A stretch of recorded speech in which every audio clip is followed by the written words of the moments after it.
ये इस बात का इंडिकेशन है कि पब्लिक सेटिस्फाइड नहीं है। जो कुछ भी निर्माण का काम किया देश में कांग्रेस पार्टी ने किया, ऐसे बहुत सी चीजें जो हम नहीं कर पाए थे उनको करने के लिए अपने आप को संकल्पित कर रहे हैं। इस कांग्रेस पार्टी ने कभी मंदिर के नाम पे वोट नहीं मांगा था, पर हमने नीति बनाकर 1947 के देश को 2014 के विकसित देश में खड़ा किया है। 400 पार की बात क्यों कर रहे हैं? 400 पार की बात करने के पीछे दूसरी मंशा है। परसेंटेज काफ़ी कम रहा है, किस तरफ इशारा करते हैं?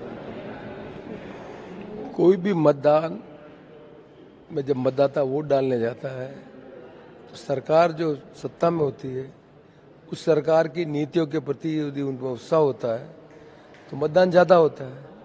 और ये इस बात का इंडिकेशन है कि पब्लिक सेटिस्फाइड नहीं है।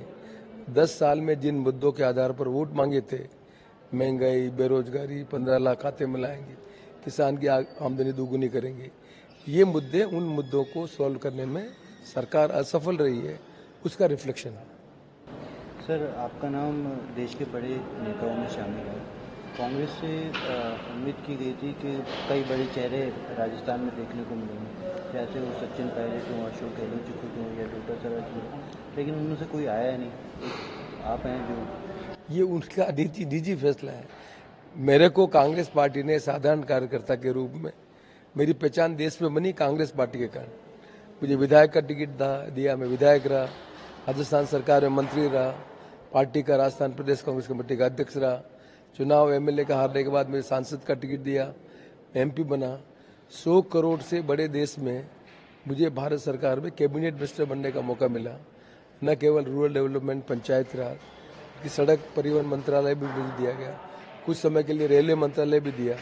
तो जो मेरी पहचान कांग्रेस पार्टी ने बनाई, ये मेरे लिए जीवन का एक बहुत बड़ा उद्देश्य था कि मैं जीवन में अपने पार्टी के समय जो कुछ दे सकूं पार्टी को, वो देने का प्रयत्न करने के कारण मैंने फैसला किया था मैं चुनाव लड़ूंगा। सर, यूपी की सरकार में आप केंद्रीय मंत्री रहे। पिछले 10 साल से मोदी की सरकार है, बीजेपी। उनका कहना है कि जो कई काम थे कई सालों से नहीं हो रहे थे, वो 10 साल में जाकर हुए। आपको क्या अंतर लगता है कि यूपीए गवर्नमेंट और अब जो मोदी सरकार है? 1947 देश आज़ाद हुआ, 1952 से चुनाव हो रहे हैं। 1952 से 2014 के पहले भारत में जो परिवर्तन हुआ है वो परिवर्तन कांग्रेस पार्टी की नीति, कांग्रेस पार्टी के नेताओं के कारण हुआ। क्या ये सही नहीं है कि एवरेज एज हिंदुस्तान की 35 साल थी, आज गांव-गांव में हमने अस्पताल खोले होंगे, सब सेंटर खोले होंगे, मेडिकल सुविधाएं उपलब्ध कराई होगी।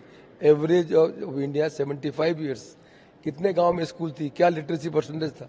आज लिटरेसी परसेंटेज जितना डेवलप हुआ है, तो सरकार ने कोई नीति बनाकर स्कूल, कॉलेज, विश्वविद्यालय खोले होंगे, तब इस देश में हमारे नौजवान पढ़ लिख कर दुनिया में जाकर अपना नाम रोशन कर रहे हैं। क्या ये सही नहीं कि पंडित जवाहरलाल नेहरू ने IIT की स्थापना की, जिससे गरीब आदमी का योग्यता वाला बच्चा आज सिलिकॉन वैली में जाकर सूचना क्रांति में अपनी अग्रिम भूमिका निभा रहा है? ये निर्णय करने का काम किसने किया? कांग्रेस पार्टी। क्या इस देश में किसान के पास अन्न उपजन करने के लिए इतने संसाधन थे? क्या गांव-गांव में बिजली उपलब्ध थी? क्या यूरिया खाद उपलब्ध था? लोग भूल जाते हैं 1960s तक, अकाल पड़ने के समय तक हमारे यहाँ खाद्यान्न ही नहीं होता था पर्याप्त। खाद्यान्न अमेरिका से मंगाना पड़ता, PL480 का। आज हमने कोई नीति बनाई होगी, बिजली पहुंचाई होगी, यूरिया खाद पहुंचाया होगा, एक्सटेंशन सर्विसेज दी होगी, तब आज देश खाद्यान्न में आत्मनिर्भर है। दुनिया में जब 5 देशों के पास परमाणु बम था, तब एक परमाणु बम हमने भी बना लिया था। ये भारत 2014 के पहले ही विकसित देशों में सम्मिलित करने का काम कांग्रेस पार्टी ने नीति के माध्यम से किया। इसलिए जो कुछ भी निर्माण का काम किया देश में कांग्रेस पार्टी ने किया। एयरपोर्ट बना दिए, इस्पात के कारखाने खोल दिए। 2014 से लगाकर आज तक क्या चीज़ें जो बताएं कि जिन्होंने उन्होंने किया? हाँ, जरूर किया। हमारे जितने एसेट्स थी उनको बेच दिया आपने। क्या ये सही नहीं है कि इस देश में 2014 के पहले NPA 2 लाख करोड़ था, 10 साल में 16 लाख करोड़ से ज़्यादा NPA हो गया? ये देश की प्रगति का द्योतक है या देश में नीति निर्माण नहीं करके देश को भावनाओं के आधार पर चलाने के कारण ये समस्याएं सब खड़ी हुई है? इसलिए ये समझने की जरूरत है। देश संसदीय प्रणाली को अपनाया हमने, उसका मतलब हिंदू, मुस्लिम, सिख, ईसाई, अलग अलग जाति धर्म को मानने वाले सब लोगों को साथ लेकर देश का निर्माण करना है।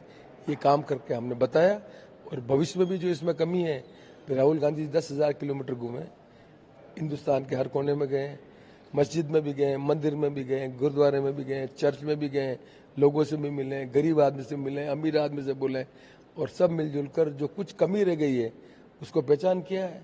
इसलिए जो न्याय संकल्प हमने व्यक्त किया है उसमें उन सब चीज़ों को पूरा करने की कोशिश कर रहे हैं जो हमें कमी रह गई, जिससे आज़ादी के बाद पहली बार हमारी माताओं बहनों में जो संस्कार है बचत करने का, तब हम पहली बार कह रहे हैं कि अब हम सत्ता में आएंगे तो 1 लाख रुपए महिला के खाते में हम देंगे। ये तो आज़ादी के पहले नहीं कर पाए थे। नौजवानों को रोजगार के लिए अप्रेंटिसशिप की व्यवस्था करेंगे, शहर में नरेगा योजना लागू करेंगे, मिनिमम में 400 रुपये देंगे। तो ऐसे बहुत सी चीज़ें जो हम नहीं कर पाए थे उनको करने के लिए अपने आप को संकल्पित कर रहे हैं। यही किसी राजनीतिक पार्टी का धर्म होता है, नीति बनाकर देश का निर्माण करें और कोई कमी रही तो ठीक करें।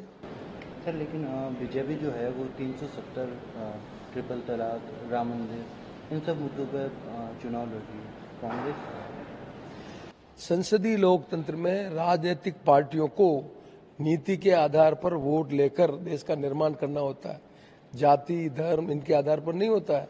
ये आस्था का देश है।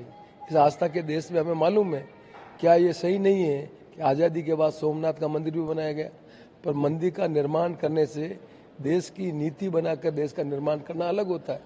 इस कांग्रेस पार्टी ने कभी मंदिर के नाम पे वोट नहीं मांगा था, पर हमने नीति बनाकर 1947 के देश को 2014 के विकसित देश में खड़ा किया है, तो नीति बनाकर काम किया। भगवान राम का मंदिर बना, हमें गर्व है, पर भगवान राम का मंदिर कोर्ट के फैसले से हुआ है, सिविल सूट के फैसले से हुआ है, इसलिए भगवान राम का मंदिर बना। आस्थाओं का देश है, अच्छी बात है, लेकिन देश के निर्माण करने में 2014 से 10 साल तक बेरोजगारी दूर करने के लिए क्या नीति बनाई, किसान को दुगुनी आमदनी करने के लिए क्या काम किया। दुनिया में आज पेट्रोल और डीजल सस्ता है तो यहाँ पर महंगा क्यों है, महंगाई कम करने के लिए क्या काम किया। नीति बनाकर 10 साल तक उनको पूरा मौका मिला कि देश की जनता का विश्वास जीतते, पर धर्म और जाति के आधार पर देश आगे नहीं बढ़ता है।